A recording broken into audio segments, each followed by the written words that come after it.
How a local couple's hobby-turned-business is keeping them in good spirits. That story on today's Daily Buzz.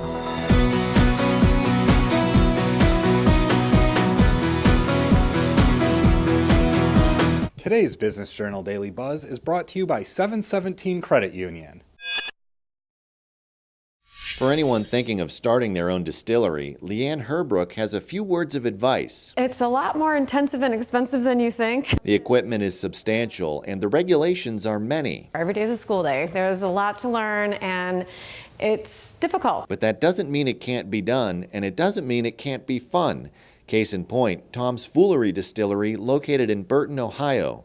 The business was started in 2008 by Leanne and her husband Tom. Tom's Foolery started as a hobby. Right. So when we applied for our permit, we just had a 50-gallon still. We were planning to make apple brandy in it. It took us a whole entire year to make our first barrel of apple brandy because our still was so small. Today, Tom's Foolery sells about 40 barrels of spirits a year, including bourbon, rye, apple brandy, gin, and other specialty items such as pear and peach brandy and corn and wheat whiskey. Their products can be found in about 100 stores throughout Ohio and in 10 other states. The biggest seller is bourbon. Bourbon is definitely the thing, not only in the U.S. but all over the world, and that's great. It deserves to be the thing. It tastes wonderful, and here in America, there's just such a really fascinating history behind how that product was developed. The story goes that distilling was brought to Kentucky in the mid-1700s by the Scots, who were adept at distilling whiskey. The problem was the only grain that was widely available was corn. Fortunately, the corn gave the spirit a sweet flavor.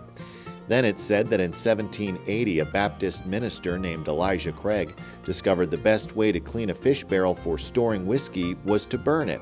And so the recipe and legend of bourbon was born. 51% corn and aged in a new charred oak barrel. Has to be distilled below 160 proof.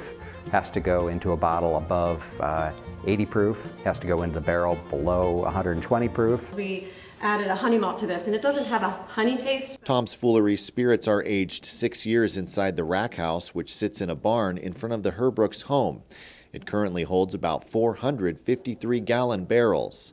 The barrels are sourced from a Scottish barrel maker in Ohio, and the recipe for each batch is written on the outside. So this is a rye whiskey distilled in December 2013, and this would have been 69% organic rye from a local farmer here in Ohio, 29% rye malt, and 2% barley malt. Tom, who still maintains a full-time job in Cleveland, says while Kentucky is known as the bourbon capital, the weather in Northeast Ohio is optimal for making the spirit. The temperature swing is really good for whiskey because it pushes the whiskey in and then pulls it back out of the wood. A couple miles from the rack house is the 115-acre farm where Tom's Foolery grows all of its corn and rye. It's also where they do their distilling.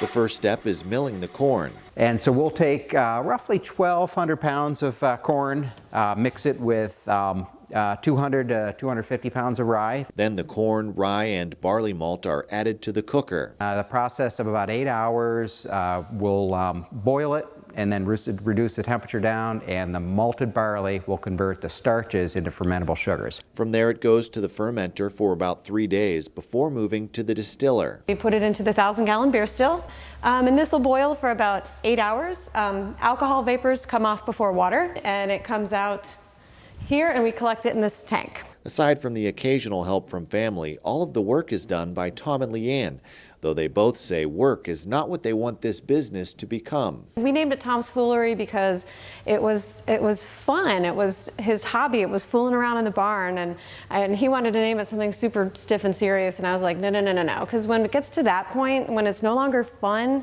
and we don't remember that it was fun, then we probably shouldn't be doing it. Exciting piece of property. The building has a great retail front. This thing's sitting on 3 acres in primetime retail here. Go to our website. It's www.go30.com. Chad Cromer, Next Home Go30 Realty. Remodeling your kitchen or bath? Visit the Greenheart Design Center and Harvey's Floor Coverings showroom in Boardman during their Home for the Holidays remodel sale. 717 Credit Union, savings power to give your business an extra boost. business savings, certificates, and business money market. 717 Credit Union. Make your money work as hard as you do.